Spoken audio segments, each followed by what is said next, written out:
بسم الله الرحمن الرحيم. اهلا بيكم وحلقه جديده من حلقات في المقص، وعلى موقعكم كوره لايف وعلى صفحه الفيس في المقص مع حافظ. قبل ما نبدا، لو لسه جديد في القناه ما تنساش تعمل سبسكرايب وتفعل الجرس عشان يوصلك الجديد اول باول. النهارده هنتكلم ميكس كده سريع عن الاهلي والزمالك وموقف وحظوظ الفريقين في دوري ابطال افريقيا لهذا الموسم. مفيش شك طبعا ان بدايات صعبه جدا، الزمالك بيبدا بصعوبه، الاهلي برضو نفس القصه ليس افضل حالا. هنبدا بالاهلي اللي هو لسه حتى الان ما حصدش ولا نقطه في دوري ابطال افريقيا، وعنده مواجهه صعبه اليوم امام سان داونز. يعني المباراه مش عايز اقول ان هي بتتصعب او اتصعبت او ان الاهلي هو اللي حط نفسه في الموقف ده، ولاعيبه الاهلي دايما بيكونوا عند الموعد او في الموعد. لكن في الفتره الحاليه لا اقدر اقول ان النادي الاهلي عنده سمات مميزه جدا في اللقاء ده، وعنده دوافع المفروض ان هي تخلق او المفروض ان هي تكون موجوده من اللاعبين داخل الملعب، لان اللقاء ده يعني مش عايز اقول بمثابه عنق زجاجه، هو بالفعل بمثابه عنق زجاجه. وتعالى اقول لك كده بالراحه ليه المباراه دي بمثابه عنق زجاجه. لان النادي الاهلي دلوقتي بعد فوز الهلال السوداني على القطن الكاميروني قطن سبور في جاوا في الكاميرون، تخيل ان هو وصل رصيده ل6 نقاط كامله. الناحيه الثانيه سان داونز هو المنافس الحالي للنادي الاهلي، وهيلعبوا مرتين ورا بعض ذهابا وايابا، وبعد كده هيلتقي بعد كده مع القطن الكاميروني في مباراه مؤجله، ثم مواجهه الهلال والقطن في يعني لقاءات صعبه جدا ومباريات صعبه. ملعب جروه ملعب سيء جدا، الاجواء في جروه في الكاميرون صعبه جدا. الناس بتتكلم عن ان النادي الاهلي المباراه سهله او ان هو هيكون هناك كده كده ضامن ال6 نقط قدام قطن سبور. لا، خليني اقول لك بقى كده بالراحه ونتكلم مع بعض بهدوء. ان الكره في افريقيا يا عزيزي ما بقتش زي الاول، الكره في افريقيا دلوقتي بتمتاز بسمات مميزه جدا، ان كل الفرق اصبحت مميزه واصبحت مستوياتها قريبه من بعض جدا. وده اللي بيقودنا دلوقتي نقطه مهمه جدا وفي غايه الاهميه، الا وهي ان النادي الاهلي في موقفه زي ما بدانا في شرح معانا قلنا ان موقفه صعب نظرا لان مواجهته مع سان داونز تحتمل وجهين. خليني اقول لك بقى بالراحه ايه هما الوجهين دول. الوجه الاولاني ان النادي الاهلي محتاج على الاقل من المباراه دي ان هو ما يخسرش اكتر من نقطتين، يعني محتاج ان هو يحصد 4 نقاط كامله من 6 نقاط في المواجهه دي. وخلينا نرجع بقى فلاش باك بالذاكره لورا شويه، ان في العام السابق سان داونز ده فاز على النادي الاهلي رايح جاي 1-0 1-0 في القاهره، 1-0 في بريتوريا في جنوب افريقيا. فالمباراه او مواجهه سان داونز مع النادي الاهلي مش مواجهه سهله زي ما الناس بتتوقع. لا، سان داونز منافس قوي وقوي جدا، وخليني اقول لك ان هو مدعم صفوفه كمان بلاعبين مميزين جدا في الخط الامامي، لاعبين من تشيلي من امريكا الجنوبيه، ومالولا اللاعب المميز جدا رقم 33. انا بعتبر ان هو من اميز نجوم سان داونز في الفتره الحاليه، وسرعات مميزه جدا بجانب تشالويل طبعا المهاجم النميبي الدولي. فهو فريق مش سهل زي ما الناس بتعتقد. مواجهتك ليه في الفترة الحالية انت بتحتاج انك تحصد 4 نقاط كاملة زي ما قلنا، لان اي نتيجة غير ان انت تحصد 4 نقاط هتدخلك في حسابات معقدة جدا، لان المجموعة كده من الواضح ان بدأت بشايرها او بدأت ملامح المنافسة فيها تظهر وتبان، بان القطن الكاميروني اعتقد او في اعتقادي الشخصي هيكون هو حصالة او هو يعني الماركر بتاع المجموعة ده اللي بيحدد ملامح المجموعة دي، ان هو كده خلاص مش منافس قوي، بيخسر معظم المباريات اللي اتلعبت على ارضه، هم مباراتين اتلعبوا على ارضه خسرهم بالفعل، ما بالك بقى لما بيطلع بره الارض هيحصل معاه ايه؟ فانا في اعتقادي الشخصي ان ملامح المنافسه دلوقتي هتكون ما بين الاهلي وما بين الهلال السوداني. البعض بيقول لك سان داونز منافس النادي الاهلي. انا معاك ان سان داونز منافس النادي الاهلي، بس النادي الاهلي دلوقتي عنده مشكله كبيره جدا، الا وهي ان نقطه المنافسه مع سان داونز كده كده في جعبته 6 نقط، والناحيه الثانيه في اسد اسمه الهلال السوداني في جعبته برده 6 نقط. النادي الاهلي تخيل اللي عنده 0 من النقاط. هتقول لي ما انا عندي مباراه مؤجله مع القطن الكاميروني، طيب ما على احتماليه او فرضيه ان انت هتكسب ال6 نقاط، ولو اني اقول لك سجل الكلام ده عندك في الفيديو ده، انا اشك في المعلومه دي ان انت ممكن تكسب القطن الكاميروني وتاخد منه 6 نقاط كاملين، لان المواجهه في ملاعب في يعني افريقيا وفي غرب افريقيا ودول غرب افريقيا زي الكاميرون مثلا، او ملاعب درجه حرارتها عاليه للدول يعني عاليه على سطح البحر زي مدينه جروه، وهي مدينه صغيره بالمناسبه، درجه الحراره فيها بتتعدى 38 درجه مئويه ونسبه الرطوبه فيها اكتر من 83%.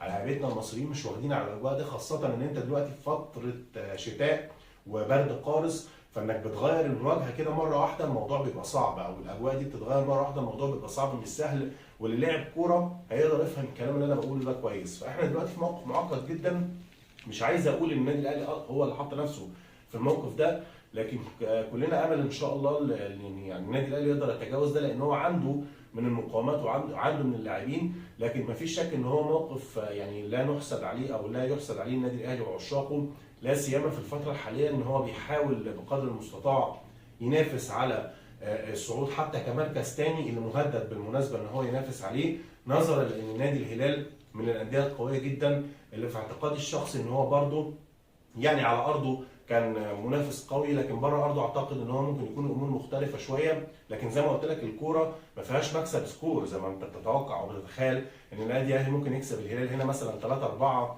او يكسب نادي الهلال سكور، او يكسب سان داونز مثلا 3-4. طبعا كل التوفيق للنادي الاهلي، كل التمنيات يعني الطيبه والامنيات الطيبه للنادي الاهلي ان هو يتجاوز العقبه دي.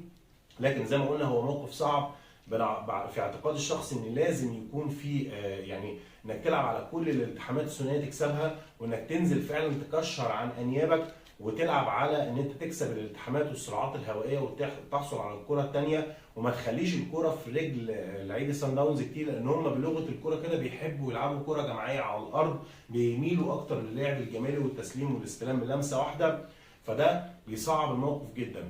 لو مرت اول ربع ساعه ما سجلتش الامور بتتصعب، كل ما الدنيا بتدي يعني بتضيق معاك، او الدنيا بتوصل معاك ان انت ما بتعرفش تحرز هدف في الاول، فالموقف بيتصعب اكتر واكتر.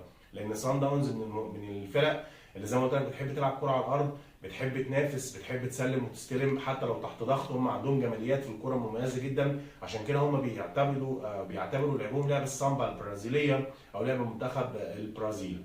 الناحيه الثانيه نادي الهلال السوداني بعد تفوقه على فريق القطن الكاميروني بنتيجه 2-1 طبعا تمكن ان هو يحصد نقاط المباراه الثلاثه. وطبعا هو خبر يعني جميل لعشاق الكره السودانيه وعشاق الهلال السوداني. الهلال السوداني دلوقتي في جعبته 6 نقط، وخليني اقول لك ان هو بيصعب الموقف جدا في المجموعه او بيعقد المجموعه، لان دلوقتي النادي الاهلي محتاج زي ما قلت ما يخسرش على الاقل مباراه من المباراتين، يتعادل مباراه مع سان داونز ويكسب الثانيه، وده امر مش بالسهل حتى مع فرضيه يعني ان احنا هيلاعب يعني منافسه القطن الكاميروني في الكاميرون ويكسب الست نقاط. ايضا برضو عندك الهلال المباراه الجايه عنده القطن الكاميروني هيلاعبه في السودان، فاعتقد ان هو ممكن يكسب منه 3 نقاط بسهوله جدا، وهيوصل رصيده من النقاط 9. وخليني بقى اقف معاك هنا ان دي النقطه اللي ممكن يحصل فيها لجوء لفارق المواجهات المباشره هنا اللي بيطبق فيها قاعده الاهداف. فالنادي الاهلي محتاج ان هو حتى لو ما كسبش سان داونز ما يخسرش منه هناك في جنوب افريقيا،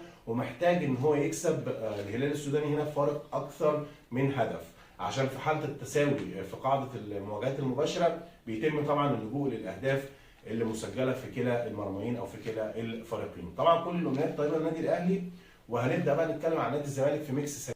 الزمالك مشكله الزمالك دايما في كل بطوله العام الثالث على التوالي بيفرط، او مش عايز اقول بيفرط، وحتى الان حظوظه قائمه، لكن بيضع كل السيناريوهات. جهزوا بقى الالات الحاسبه عشان هنعيد نفس السيناريو بتاع الموسم الماضي والموسم قبل الماضي في دوري ابطال افريقيا مع الزمالك، ملك التوقعات وملك المفاجآت وملك كل حاجه ممكن تقول عليها، قول زي ما انت عايز تقول. نادي الزمالك في الفتره الحاليه عنده مباراه مهمه جدا مع نادي الترجي التونسي في راس، وبعد كده هيرد مع الترجي التونسي في القاهره. بس قبل كل ده حصل نتيجه البعض بيقول ان هي، او استغربت شويه من تعليقات الناس على السوشيال ميديا لما حتى نزلت السؤال ده على صفحتي على الفيسبوك في المقص مع حافظ، لقيت ان بعض الناس بتقول لا دي مش نتيجه كويسه، ان نادي الزمالك فاز على، او نادي المريخ السوداني فاز على نادي الشباب بلوزداد او السي ار بي في بنغازي او في ملعب شهداء بنينا في ليبيا. البعض بيقول لك ازاي ده كانت النتيجه الافضل ان يتعادل؟ لا طبعا خليني اقف معاك كده بالراحه جدا واقول لك ازاي. نادي السي ار بي او شباب بلوزداد ما كانش ينفع باي حال من الاحوال ان هو ياخد نقاط من المباراه دي، لانه بيمتلك في جعبته 3 نقاط وهو المنافس المباشر لنادي الزمالك. وفي الفتره الحاليه نادي الزمالك لو كان تفوق او لو كان مريخ او حصد يعني 3 نقاط بتاعت مباراه المريخ السوداني، كنت اقدر اقول لك ساعتها السي ار بي مش فارق معايا ان انا هو يكسب او يتعادل او كده، لكن انا تعادلت مع المريخ السوداني. فهنا المريخ السوداني المفترض ان هو يكسب شباب بلوزداد عشان يوقفوا عند رقم 3 او رصيد 3 نقاط اللي هو خدهم منك في المباراه الاولانيه، واللي انت مطالب برد الدين لما تروح له الجزائر، وانك تكسبه برده بنفس النتيجه على الاقل خالص 1-0 او تتعادل معاه.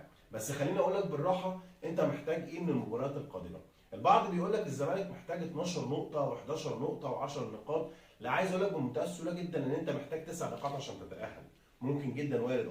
ما تستغربش من الرقم، تقول لي ازاي يا عم انت بتهبد، انت بتقول اي كلام. ازاي نادي الزمالك ياخد 9 نقاط بس من 12 نقطه جايين مثلا، ونقول ان هو يتاهل؟ من 4 نقاط انا يكفيني 9، اجيب عليهم 8 نقاط كمان على النقطه اللي معايا واتاهل. وهقول لك ليه. من 4 مباريات هقول لك ليه. لان نادي الزمالك في الفتره الحاليه منافسينه كلهم عمالين يتساقطوا كده زي اوراق الشجر.